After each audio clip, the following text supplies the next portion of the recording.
Mopti aura bientôt sa maison de la justice. La première pierre du bâtiment a été posée par le ministre en charge de la justice.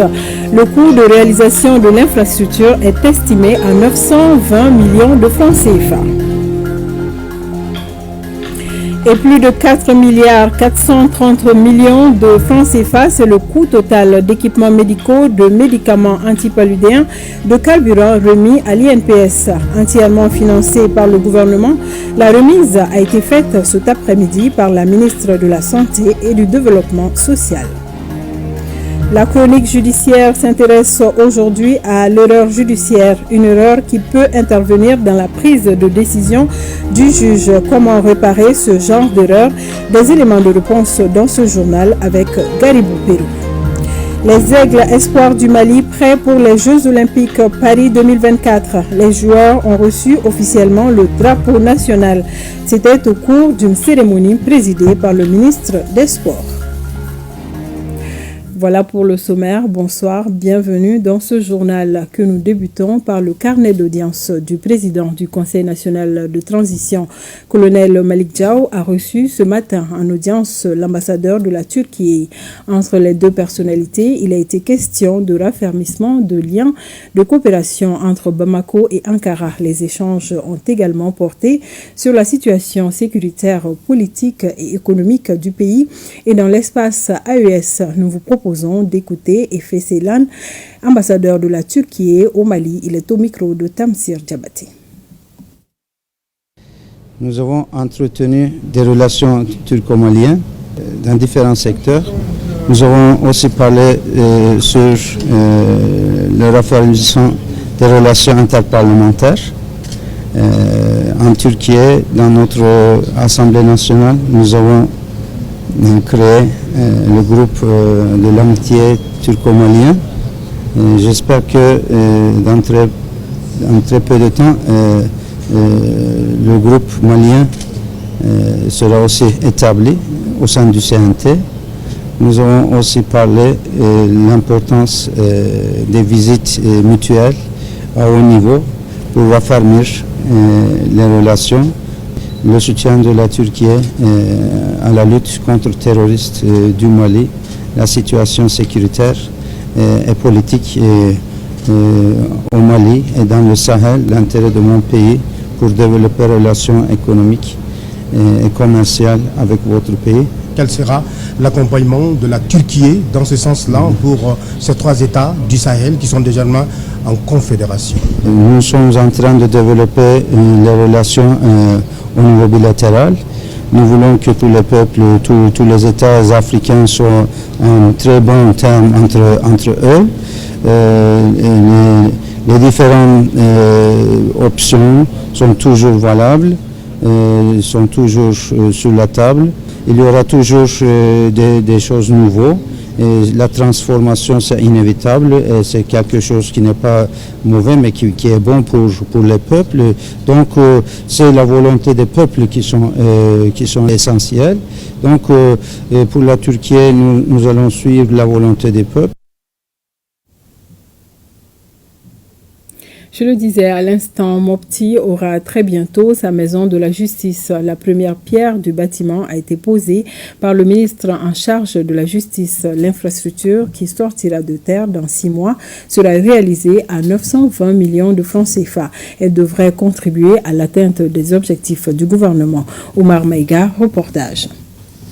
La maison justice de Mopti, dont la première pierre vient d'être posée par le ministre de la Justice et des Droits de l'Homme, garde des Sceaux, est la concrétisation d'un projet entre le ministère de la Justice et la mission ECAP Sahel Mali. En posant cette première pierre, Monsieur le ministre, nous osons croire que Mopti sera le point de départ d'un pan de renouveau de notre système judiciaire tant souhaité par les populations. L'infrastructure décrite plus haut répond à un réel besoin de fonctionnement en ce sens qu'elle permettra finalement de fournir un cadre de travail sécurisé pour les magistrats, d'offrir un cadre adéquat pour arbitrer les formations des officiers de police judiciaire, de la police nationale et de la gendarmerie nationale, ainsi que l'ensemble de la chaîne pénale.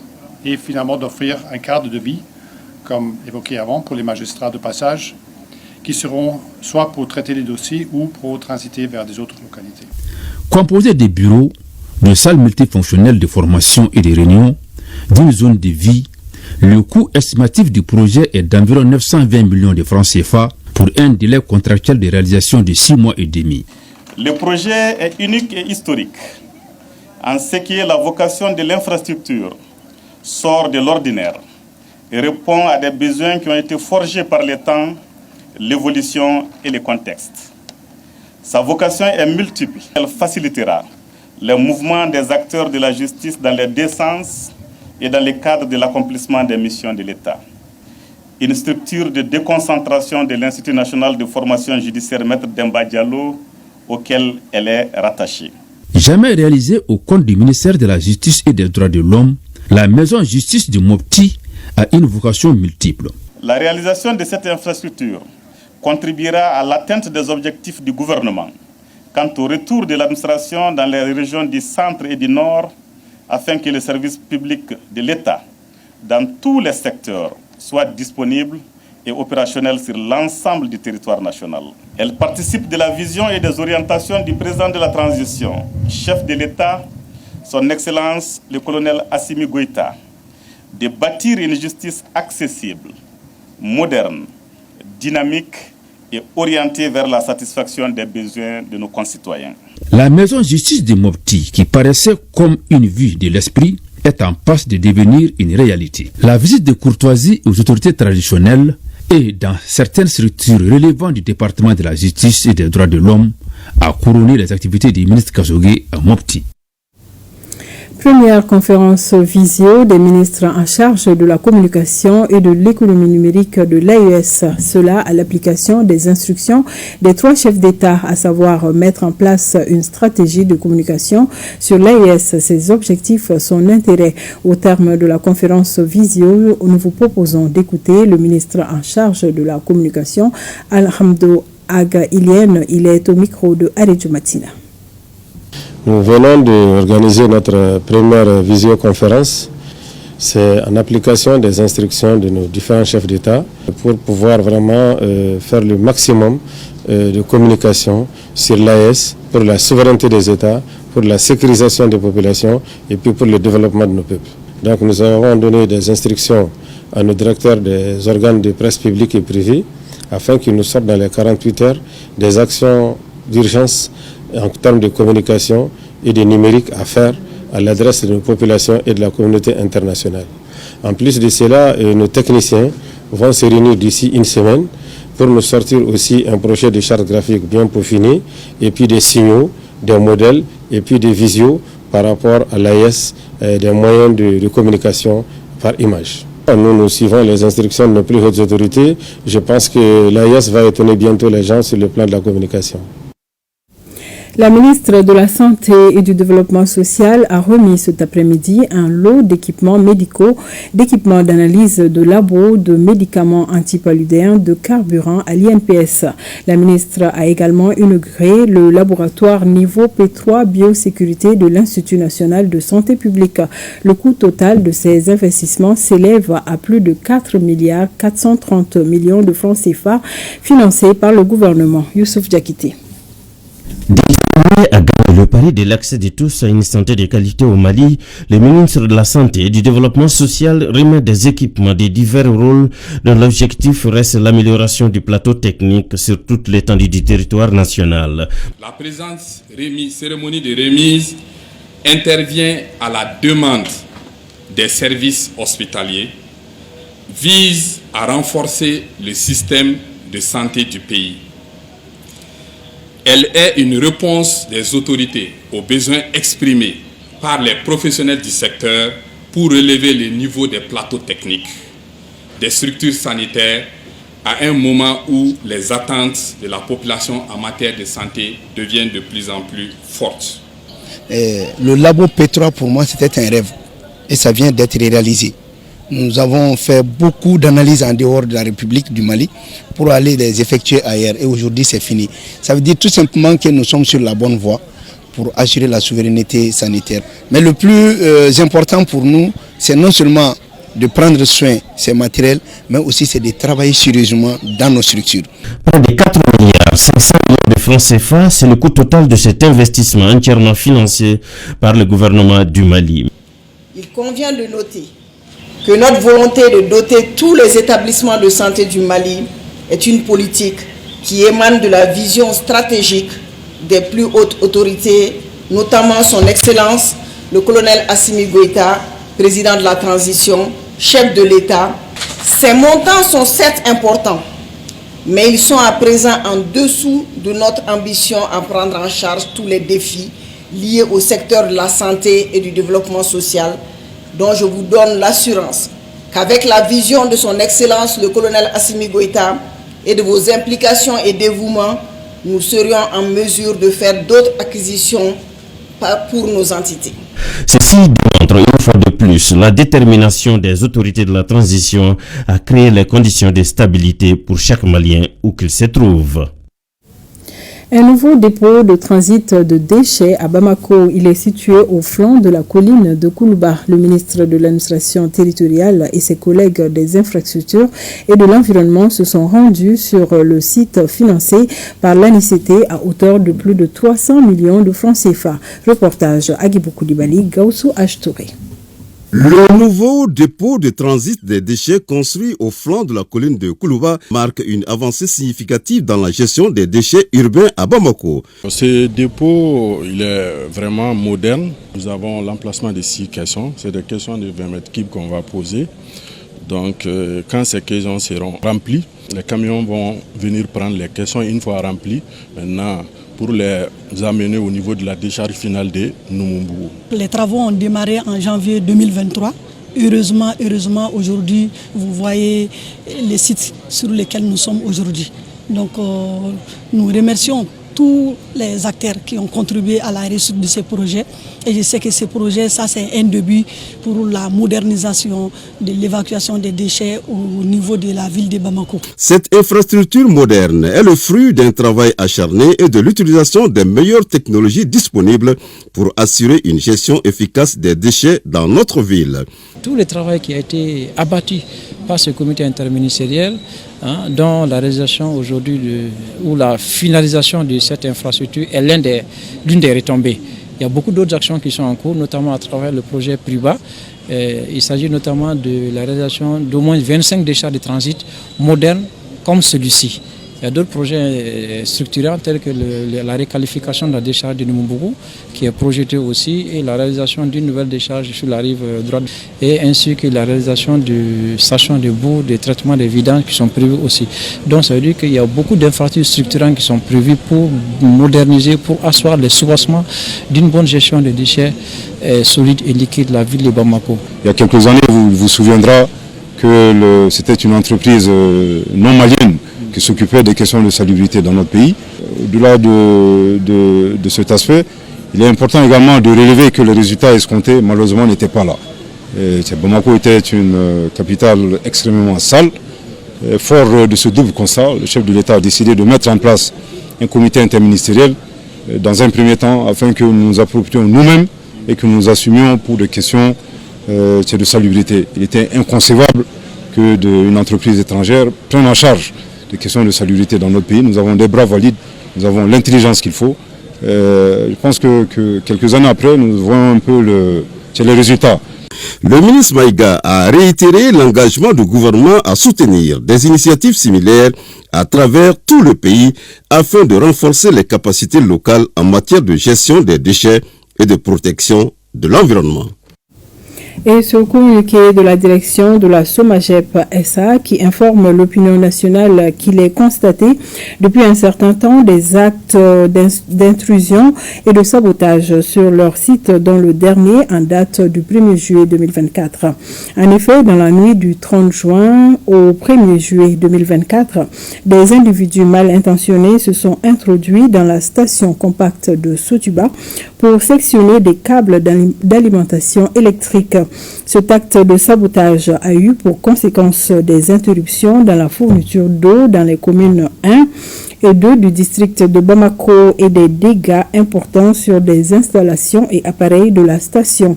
Les investigations sont en cours pour élucider les circonstances des faits et identifier les coupables. La SOMAGEP SA saisit cette occasion pour en appeler à l'esprit de collaboration de la population avec les forces de défense et de sécurité afin de dénoncer toute personne suspecte aux alentours de leurs installations. L'eau est source de vie et la sécurisation des ouvrages d'eau potable est une obligation pour favoriser l'accès à tous à l'eau en qualité et en quantité. Et lancement ce matin à l'hôtel Salam de l'atelier multi-acteurs de réflexion et d'échange pour lutter contre la désinformation et promouvoir l'intégrité de l'information dans les processus électoraux et politiques. Organisé par la Haute Autorité de la Communication et ses partenaires, l'atelier vise une sensibilisation et une plus grande implication de ces acteurs dans la lutte contre le fléau. On en sait plus avec Aloussine Touré. L'ère des médias sociaux est une formidable opportunité pour les citoyens de s'informer et de communiquer. Cependant, elle est également associée à la prolifération des fausses nouvelles et donc de la désinformation. C'est dans le but de lutter contre cette désinformation et ses pendants naturels que sont la mésinformation et la malinformation que la Haute Autorité de la Communication et ses partenaires ont décidé de prémunir les professionnels des médias contre ces fléaux. On parle généralement de la désinformation en utilisant l'expression fake news, mais le phénomène est plus complexe. La désinformation entendue comme l'expression d'informations fausses ou inexactes, créées ou diffusées délibérément dans le but explicite d'induire en erreur ou de causer du tort, recouvre également des spécificités dans le triptyque mésinformation, désinformation et malinformation, en abrégé MDM. Les États-Unis d'Amérique sont également très attachés au soutien à la démocratie et s'inscrivent dans la lutte contre les fake news liées aux processus électoraux. Au Mali, comme ailleurs, la propagation des fausses informations peut miner la confiance du public dans les institutions démocratiques, perturber les processus électoraux et diviser nos communautés. C'est pourquoi notre engagement envers la transparence, l'exactitude de l'information et l'éducation civique est plus crucial que jamais. L'essor des réseaux sociaux a transformé les comportements et le rapport du citoyen vis-à-vis de l'information. En tant que premier acteur dans l'organisation des élections, le département en charge de l'administration territoriale et de la décentralisation soutient cette initiative. S'il est évident que la désinformation n'est pas un phénomène nouveau au Mali, force est de constater que l'avènement des nouvelles technologies, de l'information et de la communication contribue fortement à amplifier son impact. En effet, nous constatons de nos jours que les réseaux sociaux, les webblogs et les plateformes de partage des vidéos permettent à quiconque de diffuser des informations à une audience très large et en temps record. Cela inclut aussi ceux qui cherchent à manipuler, tromper, s'aimer la division ou mettre en péril la cohésion sociale chère au Mali et aux Maliens. Le défi est énorme, mais la Haute Autorité de la Communication et ses partenaires comptent s'employer à éliminer le fléau ou du moins à circonscrire pour garantir un processus électoral fiable. Des messages de félicitations continuent à nous parvenir suite à la désignation du Mali à assurer la présidence de l'AES. Pendant un an, l'association Nouvelle Vision, la Confédération des peuples de l'AES, la plateforme des femmes leaders du Mali, Alliance Mali Tanien, la coordination des associations et ONG féminines du Mali, la coalition des forces juvéniles pour le renouveau au Mali, tous saluent l'initiative et la réussite du premier sommet de l'AES tenu au Niger. Il félicite le président de la transition, le colonel Assimi Goïta, pour sa désignation à assurer la présidence de la Confédération de l'AES. L'année 2024 a bien démarré à l'Agence nationale pour l'emploi. Le plan de travail annuel a été exécuté à plus de 59%. À la date d'aujourd'hui, une information distillée auprès des journalistes par les membres du conseil d'administration de la structure. C'était ce matin dans les locaux de l'ANPE. Le reportage de Awa Ditma Makamara. La pratique est périodique et la démarche participative. Les responsables de l'Agence nationale pour la promotion de l'emploi jouent la carte de la transparence et de la bonne gouvernance. Face à la presse, ils font le bilan à mi-parcours de l'année 2024. Des exposés, il ressort un taux d'exécution de près de 60% du plan de travail annuel de l'année en cours. Les réalisations concernent toutes les activités socio-économiques et professionnelles. Malgré le tableau reluisant, les défis restent de taille, parmi lesquels la problématique de l'accès au financement. L'épineux problème, vous avez dit, c'est l'accès au financement, effectivement. Les marchés au niveau de finances, il est morose, donc il est lié aussi à toutes les difficultés que nous connaissons. Mais en dépit de cette crise, les banques font quand même de l'effort pour le financement, les structures de microcrédit. Et nous, au niveau de l'agence, nous sommes organismes gestionnaires agréés dans le cadre du dispositif IEMOA, au niveau de la BCAO. C'est-à-dire la BCAO met des fonds à disposition des banques secondaires pour soutenir l'économie locale à travers des PME-PMI. Les résultats résultent de l'engagement de l'ensemble des travailleurs de la structure et leurs partenaires. Les acteurs ne baissent pas les bras. Ils se disent déterminés à atteindre les objectifs fixés. L'exercice du point de presse semestriel, qui est une innovation, résulte de ce souci de transparence de la direction générale pour montrer au public et aux usagers les réalisations effectuées durant l'exercice budgétaire, et cela en conformité avec le plan de communication adopté par le conseil d'administration de l'ANPE et en arrimage avec son nouveau plan stratégique de développement PSD, Vision 2021-2025. Ce sont là des actions concrètes qui méritent d'être soutenues, encouragées et qui méritent d'être poursuivies. Et c'est pourquoi je voudrais, au nom de Mme la ministre, déjà saluer le directeur général de l'ANPE pour tous ses efforts et aussi dire que les autres structures également doivent s'en inspirer. Ce rendez-vous avec les hommes de médias a été un cadre d'échange sur le fonctionnement de la NPE, une structure qui est considérée comme l'un des piliers essentiels du département dans la lutte contre le chômage. Ouverture hier lundi à Caille et à Koulikoro des travaux de restitution du rapport 2023 du Sincère ANR. Objectif partagé avec l'ensemble des acteurs de ces régions, l'état de mise en œuvre de ces recommandations formulées lors des assises nationales de la refondation. Les comptes rendus de nos reporters Issa Diakité et Djemba Moussa Konaté. Ils sont venus des 10 cercles de la région de Caille pour participer aux travaux des restitutions du rapport 2023 du comité indépendant de suivi évaluation des recommandations des assises nationales de la refondation.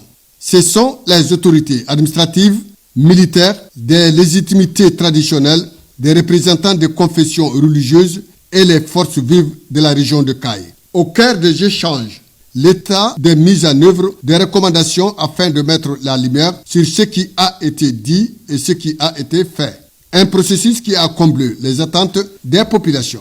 S'il y a eu une recommandation, même au niveau national, concernant l'ouverture d'universités, c'est celle de Caille qui a été citée dans les recommandations. Vraiment, ne serait-ce que cette recommandation, j'avoue que les populations de la région de Caille sont comblées par rapport à la mise en œuvre des recommandations. Aujourd'hui, il s'agit de voir ce que les populations ont demandé, ce qui a été consigné, comment ceci est réellement mis en œuvre, c'est-à-dire réalisé, et faire un retour à la base pour dire voici ce qui a été dit, voici ce qui a été réalisé, voici ce qui est en cours de réalisation et voici ce qui n'a pas été réalisé. Les recommandations qui ont été formulées lors des assises nationales de la refondation seront prises en compte.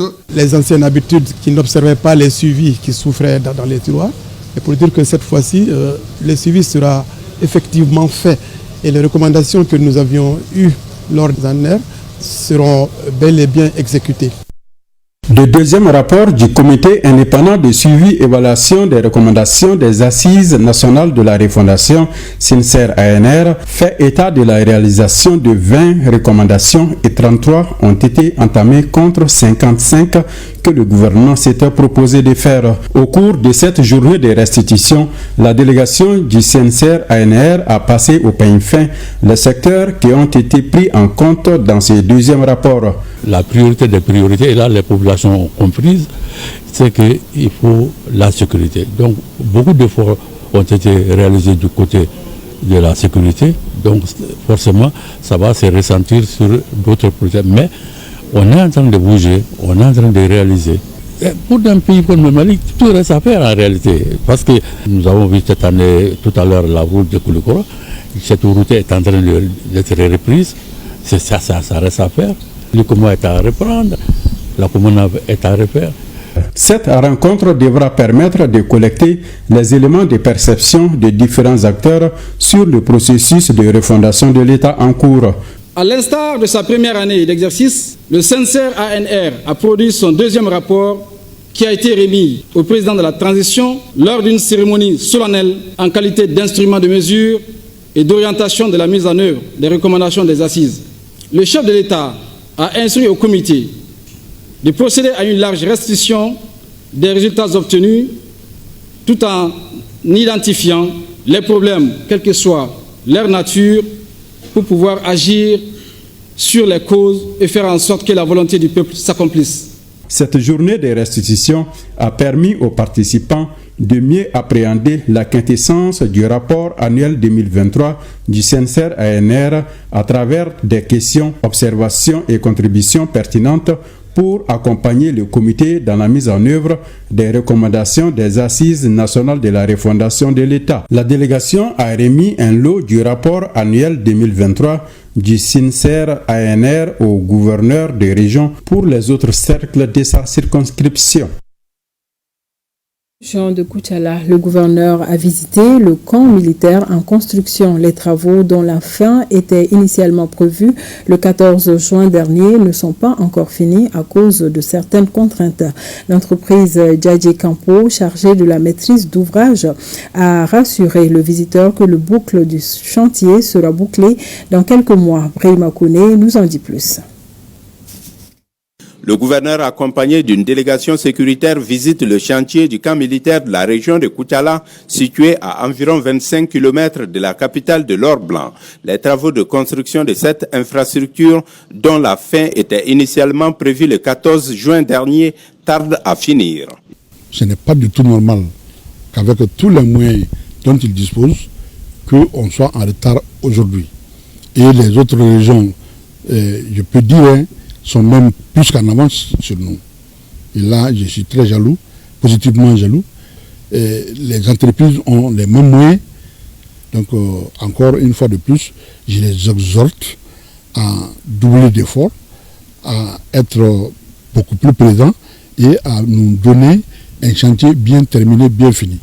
L'entreprise Djadji Campo Edeka qui assure la maîtrise d'ouvrage ne manque pas d'arguments pour justifier le retard et tenter de rassurer le visiteur avec un nouveau délai.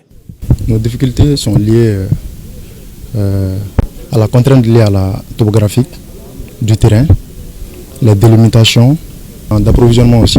On amène le gravier jusqu'à Bamako, en même temps les sables c'est jusqu'à Assekou, les Bani.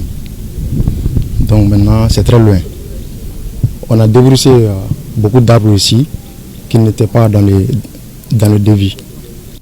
En dépit des contraintes et du nouveau délai proposé, le chef de l'exécutif régional soucieux de l'atteinte des objectifs sécuritaires de la région de Koutiala explique la nécessité d'aller vite et même très vite. C'est la préoccupation des plus hautes autorités que chaque région puisse disposer d'une sécurité appropriée. C'est le souci constant, mon souci constant. Le sujet constant de tout Koutiala et le sujet constant de tous les Maliens. Le camp militaire de Koutiala est en train d'être bâti sur une superficie de 700 hectares. Une fois fini, il permettra aux FAMA de bien faire face aux forces du mal qui déferlaient dans la région.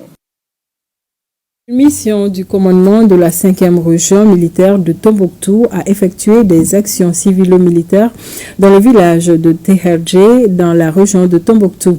Les femmes ont fait des consultations à plus de 300 personnes, souvent avec des interventions chirurgicales, et procédé à des dons de céréales. Reportage Najim Babassissi.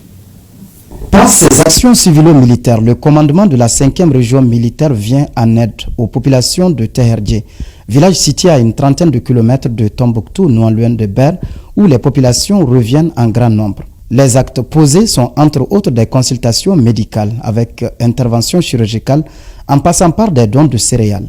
Hier, on était au centre de santé. On a soigné plus de 300 personnes. On les a aidés. Aujourd'hui, c'est des céréales qu'on dépose pour les gens. Donc, j'espère bien que les femmes, aussi bien que les autorités, ont compris que nous sommes dans le besoin après la crise. Nous avons aussi bénéficié de la sécurité actuellement. Il y a une confiance qui s'installe. Les pathologies les plus rencontrées ont été les gastrites, les lombalgies chroniques. On a vu beaucoup de cas aussi de bronchite et de gastro-entérite. Et on a pu aussi découvrir beaucoup de cas d'hypertension artérielle. Ces actions civilo-militaires en faveur des populations dans le besoin font partie des multiples missions de nos forces armées maliennes, engagées sur les théâtres des opérations. Les actions civilo-militaires font déjà partie de nos missions, des missions assignées par l'état-major général, dont nous avons profité pour venir en soutien, en appui à des familles à Teherje, et aussi appeler les autres qui sont loin du village de Teherje de pouvoir rejoindre le village pour qu'on puisse continuer et participer au développement socio-économique du village. Les populations de Niafenke ont également bénéficié de 89 sacs de riz paddy saisis sur les groupes armés par la brigade territoriale de Niafenke. Merci à nos femmes. Les femmes déplacées de Ménaka regroupées au sein de l'association IGDA lancent leur unité artisanale de fabrication de savon. Le projet est soutenu et financé par l'ONG Wildaf Mali en partenariat avec la coopération suisse. Hawa Adama Koulibaly et Sambou Diakité. C'est dans un cadre purement traditionnel, orné de produits finement taillés de leurs mains, que les femmes artisanes de Ménaka ouvrent leur unité de saponification. Un projet de 6 mois financé par Wildaf à hauteur de 2 900 000 francs CFA. Il y a Wildaf qui nous a formés. La première fois, ils ont créé le cercle de paix. Après, on a eu une deuxième formation sur la cohésion sociale et de vivre ensemble. Ils nous ont formés pendant 3 jours. Après la formation, ils nous ont demandé à chaque région de monter un projet. Donc nous, on a pu monter ce projet de savonnerie. Parce que vous savez que le savon est très rentable aujourd'hui. Cette rentabilité que va générer la mise en vente des savons confectionnés constitue un grand apport dans la vie des femmes déplacées de Ménaka.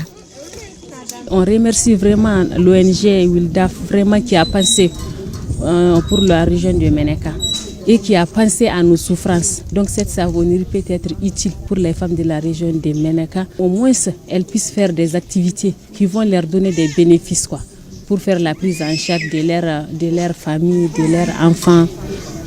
La fabrication de sandales, de cartables, de portefeuilles ou encore de décoration est un savoir-faire de chez elles. Par contre, les femmes de Ménaka sont novices dans la production du savon. À cet effet, elles bénéficient de 3 jours de formation pour manier les outils et commencer à faire profit. Ce 8 juillet 2024 correspond au premier jour du nouvel an musulman appelé Muharram ou Jomine Kalo. Il marque également la 1445e année hijrienne. À cette occasion, le Haut Conseil islamique du Mali a animé un point de presse pour présenter ses vœux à la communauté musulmane du Mali. Écoutons Ibrahim Adjabi, rapporteur du bureau des oulémas. Il est au micro de Bokari Koulibaly. Au sein des nouvelles ans musulmans qui marquent l'avènement de l'année hijrienne et qui est le chronogramme de l'adoration et tous les actes cultuels de l'islam, Le Haut Conseil islamique présente ses vœux les plus sincères à l'ensemble de la communauté musulmane, aux autorités et à l'ensemble de nos concitoyens. Qu'Allah le miséricordieux, dans sa grâce infinie, nous gratifie par la santé, la prospérité, la foi et la quiétude. Puisse Allah le Tout-Puissant nous accorde une saison pluvieuse, abondante et réussie. Qu'il fasse régner la paix, la sécurité et la cohésion entre l'ensemble des fils et filles de notre pays. Paix et salut sur le sceau des prophètes Muhammad sallallahu alayhi wa sallam, sa famille, ses compagnons et toute sa communauté jusqu'au jour du jugement dernier. Le Haut Conseil islamique du Mali.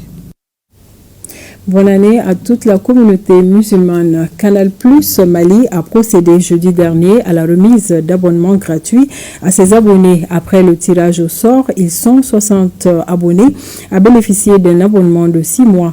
Une façon pour le groupe audiovisuel Canal Plus de récompenser ses abonnés. Boukari Koulibaly et Julie Traoré étaient à la cérémonie de remise des cadeaux. 6 mois d'abonnement sur les formules Access et Évasion gratuitement offert aux gagnants de la tombola de Canal+. À travers cette remise, le groupe audiovisuel entend fidéliser sa clientèle et lui donner l'opportunité de profiter de ses programmes. On avait lancé cette tombola du 1er juin au 30 juin pour récompenser, pour fidéliser nos abonnés avec la possibilité de les offrir jusqu'à 6 mois d'abonnement, c'est-à-dire qu'ils ne vont plus payer d'abonnement jusqu'au 31 décembre. Il y a eu 60 personnes qui ont reçu ce matin leur lot. Le mécanisme, c'était simple. Tu renouvelles ton abonnement à Canal+, et tu étais éligible au tirage au sort directement. Pour les lauréats de la tombola, ces abonnements, en plus de contribuer à la prise en charge de certaines dépenses, offrent également d'autres avantages. Mais après, il y a un numéro numéro gansanté. Et puis, il y a donc, et puis il y a ali ka da kalo la kono dɔ bɛna bɔ an ka dépense ba la an bɛ dépense min kɛ caman bɛna bɔ a la et puis fɛnɛ denmisɛnninw bɛ ɔkulɔni ka d'u ye a bɛna dɔ b'u ka yaalaba la donc u bɛ sigi ka télé filɛ. Les responsables de Canal+ Mali ont mis à profit cette cérémonie pour inviter les uns et les autres à télécharger leur application disponible sur Play Store pour ne rater aucun programme. La chronique judiciaire s'intéresse aujourd'hui à l'erreur judiciaire, une erreur qui peut intervenir dans la prise de décision du juge. Comment réparer ce genre d'erreur? À quel niveau de la chaîne judiciaire peut-on situer la responsabilité d'une erreur judiciaire? Des éléments de réponse dans ce journal avec Garibou Pérou et Tchédje Kamara. Arrêté, placé en garde à vue, en détention provisoire ou même condamné par erreur est un fait déplorable. Puisque déplorable, il faut donc situer la responsabilité. Dire le droit et le juste devient ici une mission délicate. Une erreur judiciaire est une appréciation inexacte du jugement et ou du raisonnement matériel ou moral du droit ou du fait. Qu'est-ce que cela veut dire concrètement? Le législateur a défini le vol à travers l'article 252 du Code de procédure civile, qui dit qu'est qualifié de vol la personne qui soustrait frauduleusement la chose d'autrui. Et à travers cette définition, on se rend compte qu'il y a deux qualifications. Vol qualifié, qui équivaut à un crime, et le vol simple. Si, par exemple, par erreur, le juge fait une mauvaise interprétation des faits, en qualifiant le vol qualifié de vol simple, on parle d'erreur de fait. Et si la qualification est exacte, mais l'application de la règle des droits ne suit pas, on parle d'erreur de droit. Peut-on parler de réparation sans responsabilité? Il faut nuancer. La victime de l'erreur judiciaire peut être condamnée par son propre fait. Par exemple, en voulant aider un parent ou un conjoint, elle s'auto-accuse. Donc en s'auto-accusant pour faire disculper l'autre, il ne peut pas parler de règle judiciaire. Parce que le règle judiciaire est son propre fait. Donc il faut que le règle judiciaire soit indépendant de ses agissements. Le fondement de la responsabilité, c'est la faute. Il faut l'existence d'un préjudice, de la faute, et le lien de causalité avec le dommage causé. Une fois que cela est établi, on peut pouvoir prétendre à la réparation. La cause de l'erreur connue, la responsabilité située, il impose à la justice une réparation. Dans ces cas de figure, notre appareil judiciaire ouvre plusieurs voies de recours. C'est la responsabilité de l'État qui est engagée. Mais la responsabilité personnelle également du magistrat peut être poursuivie sur le plan civil, sur le plan pénal et en matière administrative comme en matière disciplinaire par exemple. La réparation peut concerner l'indemnisation. Il faudra entendre par indemnisation la réparation pécuniaire des dommages causés à la victime de l'erreur judiciaire. Et cela est pris en compte par l'article 552 du Code de procédure pénale, qui dit qu'un innocent condamné injustement à l'issue de l'arrêt ou du jugement de relax ou de condamnation peut demander réparation. La restauration concerne la réparation des souffrances causées à la victime. Et il faut entendre par restauration la présentation de simples excuses. Ça va également du pardon, comme au dédommagement matériel ou à la réparation symbolique. Et c'est la prise en compte de l'indemnisation et de la restauration qu'on pourra parler de réhabilitation intégrale. Et cette réhabilitation intégrale est prise également en compte par le Code de procédure pénale malien dans les articles 222 à 236 du Code de procédure pénale.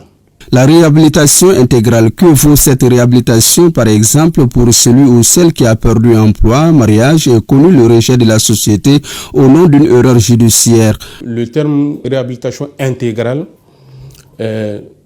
sous-tend la volonté du législateur à pouvoir réparer les torts causés par la justice.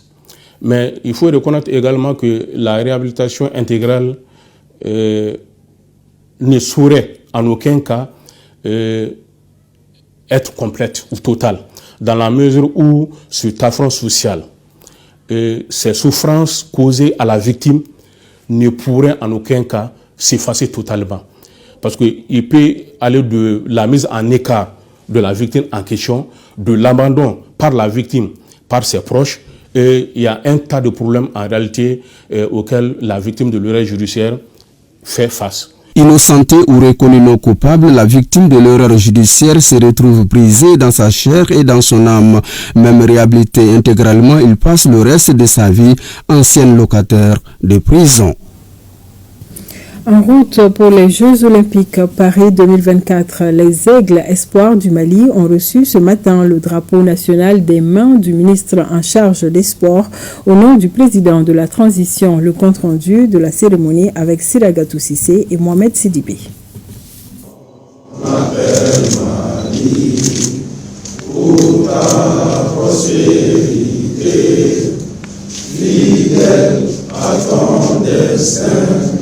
L'instant est solennel. Les ex-espoirs du Mali reçoivent le drapeau national des mains du ministre en charge des sports au nom du président de la transition, colonel Assimi Goïta. Cet acte fort de symbole envoie les aigles en mission commando pour les JO Paris 2024. C'est un honneur de venir récupérer le drapeau national. On va avoir une mission. En France, voilà, on va pas pour rien. C'est pour tout le Mali, on va se battre jusqu'au bout. Alors on a des soldats du Mali, on va représenter fièrement les drapeaux. La FEMAFOOT et le Comité national olympique et sportif du Mali accompagnent les moins de 23 ans jusqu'au bout. Ce n'est pas donné à tout le monde d'être appelé pour venir défendre les couleurs de son pays. Je pense que les 22 Maliens, vous allez les faire rêver pendant ce tournoi. Vous n'êtes pas seulement le porte-drapeau de l'équipe de football. Vous êtes le porte-drapeau de toute la délégation malienne. Donc le comité olympique insiste sur le comportement des athlètes dans le pays d'accueil des Jeux. La nation compte sur cette génération pour écrire l'histoire du Mali en football 20 ans après les JO d'Athènes en Grèce. Aujourd'hui, nous cherchons des joueurs qui jouent pour le Mali. Nous ne cherchons pas des talentueux, parce que tout simplement, vous nous procurez des émotions. On vous envoie à une compétition de très haut niveau. Et vous êtes là-bas aujourd'hui, vous faites la fierté de notre pays et de beaucoup d'autres pays africains. L'équipe du Mali livrera 2 matchs amicaux les 17 et 19 juillet contre Caen et Bobigny. Et l'entrée en liste des ex-esports au JO est prévue le 24 juillet contre Israël. La MAP est en deuil. Le correspondant de la MAP à Massina, Amidou Oumarou Kone, est décédé le vendredi dernier par suite d'un accident de circulation. C'était au retour d'une formation organisée par la MAP à Ségou. Les obsèques ont eu lieu le samedi à Massina où les parents, amis et collaborateurs du défunt étaient présents pour un dernier hommage à l'endroit du disparu. Honoré Tchenou et Bakari Traoré. Amidou Oumarou Kone s'en est allé. Né en 1953 à Kokri, il arrive à l'AMAP vers les années 1992 en qualité de correspondant de presse. Il occupa plusieurs responsabilités dans sa commune natale de Massina. 3e adjoint du maire en 1992, secrétaire à l'organisation du bureau de l'UDPM, président de la chambre d'agriculture, membre du mouvement syndical de l'UNTM et de l'association pour le développement de Massina. Le 5 juillet dernier, du retour d'un atelier de formation à Ségou, un accident de circulation lui fut fatal. Parmi la cinquantaine de correspondants à d'autres agents qui sont sous ma responsabilité, il faisait partie des meilleurs. Sa disponibilité, sa compétence, sa sociabilité n'ont jamais fait l'objet d'aucun doute. Et nous prions vraiment pour le repos éternel de son âme. Et nous demandons vraiment beaucoup de courage à sa famille, à ses enfants et aux jeunes pour qu'ils puissent suivre ses pas. Amis et collaborateurs étaient là pour rendre un dernier hommage à l'homme de presse.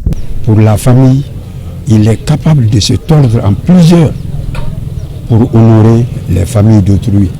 Un homme ouvert à tout le monde et qui est capable de se tuer pour Massina. Je demande à Dieu de l'accueillir dans son paradis. On était collègues enseignants. Ensuite, on s'est relié à la presse à Massina pour le développement de Massina. C'était lui le premier correspondant de presse.